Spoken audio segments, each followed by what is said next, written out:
awal mengikut tender sampai menang. Nah, ini pekerjaan ini bukan dikerjakan oleh dia, malah dijual dengan mendapat fee yaitu 100. JPU Kejaksaan Negeri Aceh Tengah menuntut mantan Kepala Dinas Perdagangan Aceh Tengah dengan hukuman 21 bulan atau 1 tahun 9 bulan penjara terkait tindak pidana korupsi pembangunan pasar dengan nilai pekerjaan 1,69 miliar rupiah.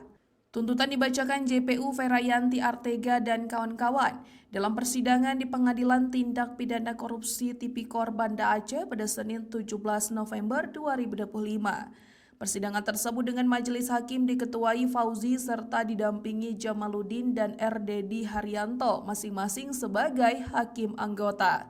Terdakwa atas nama Syukuruddin merupakan Kepala Dinas Perdagangan Usaha Kecil dan Menengah Kabupaten Aceh Tengah pada tahun 2018. Selain terdakwa Syukuruddin, juga JPU menuntut 4 terdakwa lainnya dalam perkara yang dengan hukuman masing-masing 1 tahun 9 bulan penjara.